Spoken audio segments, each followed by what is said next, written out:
అక్కడున్న క్రిస్టియన్స్ అంటే వాళ్ళే డైరెక్ట్గా మాట్లాడారు, మేము క్రిస్టియన్స్మి, ఇక్కడ అంతా మేము క్రిస్టియన్సే ఉన్నాము, సో అంచేత మాకు గుడి అవసరం లేదు అని మాట్లాడుతూ ఏమన్నారంటే ఇక్కడ అసలు రామాలయం ఎప్పుడూ లేదు అని చెప్పి ఒక పిచ్చి వాదన తెరపైకి తీసుకొచ్చారు. నేను మొన్ననే చెప్పా ప్రెస్ మీట్లో 1932 ఆర్ఎస్ఆర్లో చాలా స్పష్టంగా అక్కడ గుడి అని ఉంది. తరువాత 1992 నుంచి నాకు ఎలక్ట్రిసిటీ బిల్స్ దొరికినాయి. ఎలక్ట్రిసిటీ ఆఫీస్లో వెరిఫై చేశాను. రామాలయము అనే పేరు మీదే కంటిన్యూస్గా ఇన్వాయిస్లు రేజ్ చేయటం, రామాలయంకి సంబంధించి అక్కడ నడిమి ఇంటి పేరుతో మరి ఉన్నవారే అక్కడున్న ఆర్యవైశ్యులే. ఆ బిల్స్ ప్రకారం 92 నుంచి వారే రామాలయం పేరు మీదే కరెంటు బిల్స్ అన్నీ కూడా పే చేశారు. డాక్యుమెంట్లో కూడా రామాలయం అని చెప్పి చాలా స్పష్టంగా ఉంది. మరి బిల్లులన్నీ రామాలయం పేరు మీద ఎలక్ట్రిసిటీ బోర్డు రేజ్ చేసి ఆర్ఎస్ఆర్ రిజిస్టర్లో ఆ రకంగా ఉండి మరి ఆ టైంలో ఆ ప్రాంతంలో దానికి చుట్టుపక్కల ఏదన్నా స్థలాలు రిజిస్ట్రేషన్ అయితే ఉత్తరం ఉంటే ఉత్తరం, దక్షిణం ఉంటే దక్షిణం, ఆ అవతల లాంటి సరిహద్దును బట్టి ఇక్కడ ఉన్నది రామాలయము అని చెప్పి అతి స్పష్టంగా కూడా ఆ మెన్షన్ చేసిన తర్వాత మేము పందిని కోసాం, మా పూర్వీకులు ఇంకేదో చేశారు, నా ప్రేమ మీద ఏదో పేరు ఉంది. ప్రతి దేవాలయం పాత దేవాలయాలన్నింటిలో ఆ రోజుల్లో నా ప్రేమ వేసినప్పుడు ఏ రాయి కంట్రిబ్యూట్ చేసిన వాళ్ళు వారి పేరు రాసుకోవటం అనేది రివాజు. సో ఆ రకంగా వారి పేరు రాసుకున్నారు. ఆ పేర్లు కూడా వాళ్ళు చదివిన పేర్లు కూడా వెంకటేశ్వరరావు, రామయ్య ఇలాగే ఉన్నాయి పేర్లు. అది గొంతెమ్మ గుడి అసలు రామాలయం కాదు, మీరు ఎక్కడో చెడిపోయిన విగ్రహాలు తీసుకొచ్చి అక్కడ పెట్టారు అంతే తప్ప కరెంటు బిల్లు కట్టేస్తే మీ గుడి మీద అయిపోతుందా అని వాళ్ళు ప్రశ్నిస్తున్నారు సార్. ఏం చేస్తే గుడి అదవుతుంది అంటే ఏం చేస్తే గుడి చర్చ అయిపోతుంది? అది చర్చ అంటున్నారా? గొంతెమ్మ అంటే ఎవరు? ఓ దేవతేనండి ఆవిడ. మదర్ మేరీయా? కాదండి. కాదు కదా, హిందూ దేవతేనండి. పోనీ గొంతెమ్మ వరకు ఒప్పుకున్నారు. నిన్న హర్ష్ కుమార్ గారు కూడా మాట్లాడేటప్పుడు కూడా అదే మాట్లాడారు సార్. గొంతెమ్మ హర్ష కుమార్ గారు ఏమి అది మా మదర్ మేరీదో లేకపోతే జీసస్ క్రైస్ట్దో అని అనలేదు కదా. గొంతెమ్మ హిందూ దేవత అని ఉండొచ్చు. సరే, అక్కడ రామాలయం ఉన్నదన్నది నిజం, నమ్మకమే కాదు నిజం. దానికి డాక్యుమెంట్లే సాక్ష్యం. సో మరంత స్పష్టంగా ఉంది. అక్కడున్న ప్రజలు కూడా మాకు రామాలయం ఉన్న స్థలంలో రామాలయమే కావాలి అని చెప్పి కోరుకున్నారు.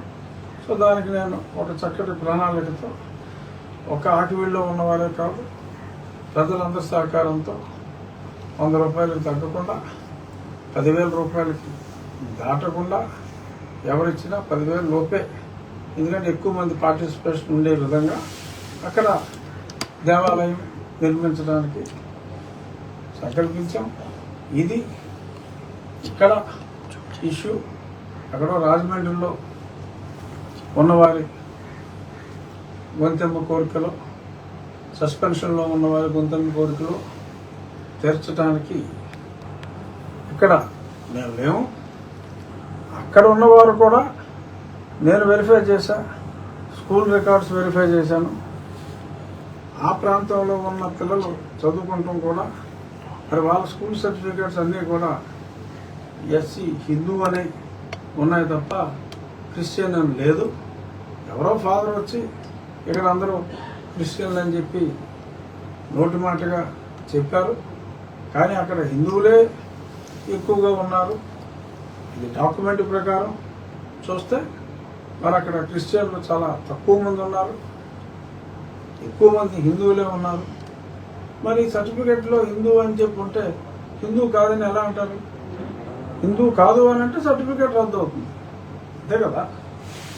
బట్ హిందూ కాదు అని ఎవరో సర్టిఫికెట్ బేసిస్, సర్టిఫికెట్లన్నీ స్పష్టంగా హిందూ అనే ఉన్నాయి. సో వారు రాముని ఆరాధన కొంతమంది హిందువులు ఆరాధించడం మానేసి ఉండొచ్చు. దాన్ని మనం ఏం చేస్తాం? గుడి ఆరాధించేవారు కోరుకుంటున్నారు, ఆరాధించేవారే గుడికి వెళ్ళి రాముని ఆరాధన చేస్తారు. ఆరాధించిన వారిని ఎవరో బలవంతం పెట్టలేరు కదా. నిన్న సునీల్ కుమార్ గారు మాట్లాడుతూ అసలు ఎస్సీ సర్టిఫికేట్లు లేరు, ఎస్సీలే అందరూ ఉన్నారు, మేము సర్టిఫికేట్లు రద్దు చేయిస్తాము, మీరు హిందువులే ఉన్నారు కదా ఇక్కడ, మీరు ఎస్సీలు ఎందుకు లేరు, సర్టిఫికేట్లు అన్ని రద్దు చేయిస్తామని చెప్పి బెదిరిస్తున్నారు రఘురామకృష్ణరాజు గారు. అసలు ఈ సర్టిఫికేట్లు ఎవరు ఇస్తారు, ఎవరు మంజూరు చేస్తారో అసలు ఆయనకి ఏమైనా తెలుసా? ఆయన తెలిసే మాట్లాడుతున్నారా? అసలు రద్దు చేయించడానికి అతను ఎవరని చెప్పేసి మేము ప్రశ్నించాడు సార్ సునీల్ కుమార్ గారు. నేను గొడవపడితే ఆడు ఏదో వాగితే నేను ఎక్కడ సమాధానాలు చెప్తానా? ఎవరు అతను సస్పెన్షన్లో ఉన్న పోలీస్ ఆఫీసరు, అతను ఎవడు నన్ను ప్రశ్నించడానికి? అతనేంటి ఏమన్నా ఉద్యోగం మానేసి ఏమన్నా ఎవరి తరఫున ఒకళ్ళతో పుచ్చుకొని మాట్లాడితే మానేసి ఒకళ్ళతో పుచ్చుకొని మాట్లాడుకోమను సార్. ఇప్పుడు అతను సస్పెన్షన్ లో ఉన్నారు. అట్ ద సేమ్ టైం నిన్న సోషల్ మీడియాలో ఆయన్ని రాష్ట్ర ప్రభుత్వంలో ఆయన కీలక బాధ్యత వహించిన ఆయన ఎయిమ్స్ అనే దాని మీద వాళ్ళ కుర్రోళ్ళు నిన్న కత్తులు పట్టుకుని స్వైరవిహారం చేశారు. అట్ ద సేమ్ టైం రాష్ట్ర ముఖ్యమంత్రిని సోషల్ మీడియాలో కామెంట్ చేశారు. మీరు ఇప్పుడు స్పీకర్ స్థాయిలో ఉన్నారు కాబట్టి ఆయన మీద మీరు ఏం చెప్పగలరు? పబ్లిక్ ఏం మెసేజ్ చేస్తారు? నేను ఈ రకంగా మీ దగ్గర ఫోటో కూడా చూసాను, వీడియో కూడా ఉంది సార్.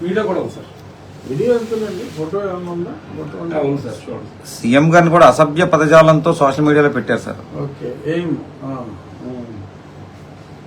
ఓ ఇది పెద్ద ఎవరైనా కేకు కత్తులే ఉన్నాయి సార్ దాన్ని. కేకు ఎవరైనా కేకు చిన్న చాకుతో కోస్తారు, దానికి కూడా ఈ మధ్యన చెక్కతో చేసిన కేక్ కొంచెం కింద వాడుతున్నారు. Okay sir. మరి వీళ్ళు పెద్ద కత్తులు, యుద్ధంలో వాడే కత్తులు, మరి ఏం సభ్యులు అదే కాదు సార్, నిన్న ఒక జాతీయ రహదారి మీద కూడా ఆయన పేరు చెప్పి ఆయన అన్యాయులు కత్తులతో రాస్తారోకి వీడియో చేసి పెట్టారు. ఇది ఫస్ట్గా ఉంది, ఆ పైన ఉన్నది ఫోటో. అది అడ్డొచ్చింది సార్. ఈ బూతులు ఎలా చదువుతారు? ఇది మూసా, ఇది ఎవరో ఆయన భక్తులు జి గణేష్ నన్ను పెట్టడం జరిగింది. చాలా చాలా అసభ్యంగా చదవలేని పదజాలంతో గౌరవ ముఖ్యమంత్రి గారిని మరి వాళ్ళు మాట్లాడటం జరిగింది. సో ఈ రకంగా